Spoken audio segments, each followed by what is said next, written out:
अस्सलाम वालेकुम नाजरीन। इंसान अपने नस्ब से पहचाने जाते हैं और उनके नस्ब की पहचान कबीलों के ज़रिए होती है। आप देख रहे हैं हमारी सीरीज़ मेरा कबीला, कबाइल और कौमों के तारुफ के सिलसिला में आज हम डोगर कौम की तारीख़ की तफसीलात आप तक पहुँचाएँगे। नाजरीन, डोगर कौम एक मेहनती और जर्री कौम है। डोगर कौम की इब्तदाई तारीख़ के हवाले से मुख्तलिफ़ रिवायात पाई जाती हैं। एक रिवायत के मुताबिक इनका ताल्लुक़ कश्मीर के कदीम बासियों से है, जबकि एक दूसरी रिवायत के मुताबिक इनका ताल्लुक तुर्क या कुर्द नस्ल से है। तीसरी रिवायत में बयान किया जाता है कि ये राजपूत कौम से ताल्लुक़ रखते हैं और भारत के इलाके फ़िरोज़पुर से हिजरत करके बर्रे सगीर के मुख्तलिफ़ इलाकों में आबाद हुए। अगर ये वीडियो आपको पसंद आ रही है तो इसको लाइक कीजिए, शेयर कीजिए और मज़ीद मालूमाती वीडियोज़ हासिल करने के लिए चैनल को सब्सक्राइब कर लीजिए और बेल आइकन को दबाइए। मुख्तलिफ़ तारीख़ दानों ने डोगरों को पिनवार राजपूतों या चौहान राजपूतों की औलाद लिखा है, जबकि डोगर कौम से ताल्लुक़ रखने वाले अफराद की एक बहुत बड़ी तादाद अपने आप को राजपूतों की झैली शाख की बजाय एक अलग वजूद और शनाख्त रखने वाली कौम मानते हैं। फ़िरोज़पुर इंडिया से ताल्लुक़ रखने वाले डोगर बहलोल की औलाद हैं और बहलोल के दादा माहू की निस्बत से माहू डोगर कहलाते हैं। बहलोल के 3 बेटे थे, जिनके नाम बम्बू, लंगर और समू थे।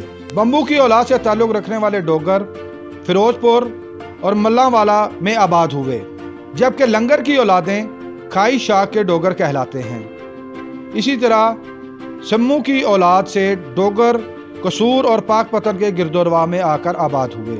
ये डोगर फ़िरोज़पुर से हिजरत करके पाकपतन में आबाद हुए। इनकी अक्सरियत दरियाए सतलुज के किनारे क़याम पजीर हुई। सम्मू की औलाद जो पाकपतन में आकर आबाद हुई, उन्होंने बाबा फरीदुद्दीन गंज शक्कर रहमतुल्लाह अलैह के हाथ पर इस्लाम कबूल किया। फ़िरोज़पुर के डोगर अपने आप को सबसे आला और अरफा डोगर तस्वुर करते हैं। नाजरीन, अगर तुर्क तारीख़ का मुतालिया करें तो ओगोज़ खान के 24 कबाइल में से एक कबीले का नाम डोगर था। ये कबीला योज़क के सिलसिला से ताल्लुक़ रखता था। सल्तनत उस्मानिया की तश्कील की जद्दोजहद में जिन कबाइल ने अर्तुगरुल गाजी का साथ दिया, उनमें एक डोगर कबीला भी था। अर्तुगरुल गाजी ड्रामा सीरियल में भी मुख्तलिफ कबाइल के झंडों में डोगर कबीले का झंडा भी शामिल है। क्या बर्रे सगीर में पाए जाने वाले डोगरों और तुर्क डोगर कबीले के दरमियान कोई ताल्लुक है? इस हवाले से भी 2 मुख्तलिफ आरा पाई जाती हैं। एक तुर्क सरदार ज़हीरुद्दौला आर्तक के बेटों ने एक सल्तनत कायम की, जिसे आर्तोकस सल्तनत कहते हैं। तुर्क ज़बान में डोगर कबीला को बाद जगह आर्तोकस भी लिखा गया है। सल्तनत उस्मानिया के ज़वाल और टूट फूट के ज़माने में ये कबाइल वहाँ से हिजरत करके मुख्तलिफ इलाकों में आबाद हुए। उनमें से एक गिरोह हिंदुस्तान में आकर आबाद हुआ। डोगर लफ्ज़ तुर्की और इराक में बाज़ कुर्द कबाइल के साथ भी इस्तेमाल हुआ है, इसलिए उनके कुर्द होने की रिवायात भी पाई जाती हैं। बर्रे सगीर पाको हिंद में रिहाइश पजीर डोगर इस्लाम, हिंदू मत और सिख मजहब को मानने वाले हैं। पाकिस्तान में इस कौम से ताल्लुक़ रखने वाले लोगों को डोगर, जबकि हिंदुस्तान में उनको डोगरा कहा जाता है। ये कौम इंतहाई दलेर और जंगजू कौम है। तारीख़ में डोगरा फ़ौज की अस्करी मार्कों के बहुत मशहूर वाक़यात मिलते हैं। 18वीं सदी में बटियाला रियासत की बुनियाद मुस्लिम डोगर और सिद्धू सिख जाटों ने मिलकर रखी। एक सिख लीडर आला सिंह और लखना सिंह डोगर, जो 2 दोस्त थे, उन्होंने मिलकर बटियाला रियासत कायम की। तारीख़ में आला सिंह को बाबा आला सिंह के नाम से याद किया जाता है। बटियाला के इर्द गिर्द के हिंदुओं के मजालम से तंग आकर दोनों दोस्तों ने रियासत के क़याम के वक्त एक मुआहिदा किया कि रियासत का हुक्मरान हमेशा सिख बरादरी से, जबकि फ़ौज का सरबराह और सिपा सालार डोगर बरादरी से होगा। इस तरह आला सिंह पहला हुक्मरान और लखना सिंह पहला सिपा सालार मुकर्रर हुआ। लखना सिंह डोगर के बाद सदरुद्दीन डोगर, शेरा डोगर, कायमा डोगर, सैदा डोगर, करीम बख्श डोगर और सारा खान डोगर फ़ौज के कमांडर बने।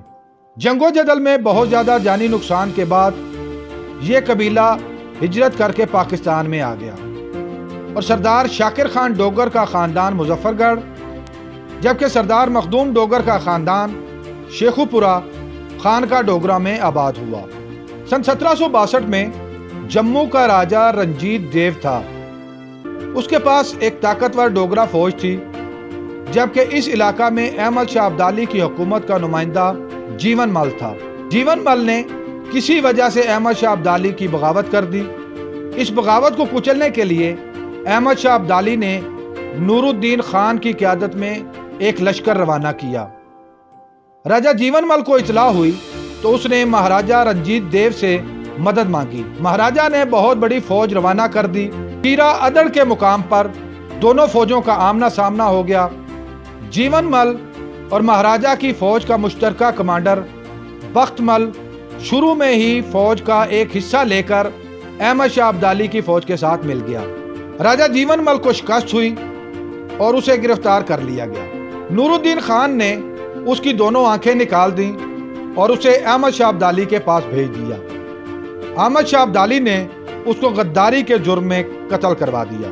सन 1846 में महाराजा गुलाब सिंह अंग्रेजों के साथ साजबाज करके जम्मू कश्मीर का हुक्मरान बन गया, तो उसने दोबारा डोगरों को वहां आबाद किया।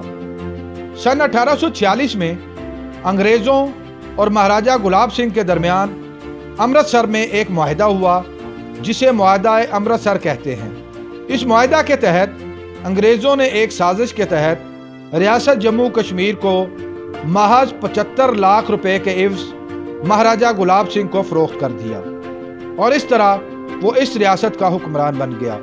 अंग्रेज के बर्रे सगीर से निकलने के बाद भारत ने रियासत जम्मू कश्मीर पर कब्जा कर लिया, जिसे कश्मीर के अवाम तस्लीम नहीं करते। 1948 की जंग आज़ादी कश्मीर के दौरान मकबूजा कश्मीर का कुछ हिस्सा आज़ाद करवा लिया गया, जिसे आज आज़ाद कश्मीर कहते हैं। कश्मीरी अवाम आज भी अपनी रियासत की आज़ादी की जंग लड़ रहे हैं। पटियाला की तरह इंडिया का ज़िला हिसार भी डोगरों ने आबाद किया था। डोगर कौम से ताल्लुक़ रखने वाले लोग मुलाजमत की बजाय ज़राअत और गल्ला बानी को तरजीह देते हैं। ये इंतहाई फुर्तीले और ताकतवर जिस्म के मालिक होते हैं। ज़राअत और गल्ला बानी की वजह से इनको जट या गुज्जर कौम का हिस्सा भी बयान किया जाता है, जबकि डोगर कौम की अक्सरियत इस बात से इनकारी और अपनी अलग शनाख्त को मानती है। पंजाब की मशहूर लोक दास्तान हीर रांझा को जब हजरत वारिस शाह ने 18वीं सदी के वस्त में तहरीर फरमाया, तो इस तहरीर में भी डोगर कौम के होने का जिक्र मौजूद है। जब हीर अपने वालिद के पूछने पर रांझे का गायबाना तारुफ करवाती है, तो उसकी मुख्तलिफ खूबियाँ बयान करते हुए कहती है कि वो हजरत सुलेमान जैसा सीखा हुआ है, अफलातून की तरह दाढ़ी मूंड है, हिकमत से बोलता है और डोगरों जाटों की तरह दानिशमंदी जानता है। एक और मुकाम पर जब वारिस शाह हीर की शादी में शरीक कौमों का जिक्र करते हैं, तो इसमें भी डोगर कौम का जिक्र मौजूद है। डोगर कौम की 150 के करीब गोते हैं, जिनमें परचाट, टपूरा, मतबर, चपूरा, छीना, तकड़ा, माहू, छोगरा, मुंडर, नोगजिया डोगर, ममदोट, बदहार, बनीच, चोहार और माहतर नुमाया गोते हैं। जुनूबी पंजाब के इलाके में इंतहाई लंबी कमरें, जिनकी लंबाई तकरीबन 9 गज शुमार की जाती है, उनको 9 गजिया कमरें कहा जाता है। डोगर कौम लंबे कद काठ की वजह से उन 9 गजिया कब्रों को अपने कबीले के साथ मंसूब करते हैं और इसी वजह से उनकी एक गोत 9 गजिया डोगर भी मशहूर है। डोगर कौम पाकिस्तान में सियालकोट, लाहौर, गुजरांवाला, मुजफ्फरगढ़, पाकपतन, साहिवाल, रावलपिंडी, झंग, बहावलपुर, पिशावर, कश्मीर, कसूर, फैसलाबाद और ओकाड़ा में कसरत से आबाद है, जबकि इसके अलावा भारत में उत्तर प्रदेश, हरियाणा, फिरोजपुर और इंडियन पंजाब के मुख्तलिफ इलाकों में भी डोगर कसरत से आबाद हैं। डोगर कौम ने पाकिस्तान को बहुत से नामवर सपूत दिए हैं, जिनमें air commodore Mukhtar Dogar, IG Punjab Tariq Saleem Dogar, chief justice Abdul Hameed Dogar, lieutenant general Abdullah Dogar, NLI के commander major general Nasrullah Dogar, मारूफ कानून दान AK डोगर, SSG के ब्रिगेडियर यासब अली डोगर, आमिर डोगर और तैयब डोगर नुमायाँ हैं। नाज़रीन, हम तक तारीख मुख्तलिफ तारीख दानों और रावियान के ज़रिए पहुँचती है। इसी बिना पर तारीखी वाक़यात में इख्तिलाफ़ात भी पाए जाते हैं। अगर आप इस वीडियो के बारे में राय देना चाहें तो कमेंट्स बॉक्स का इस्तेमाल करें।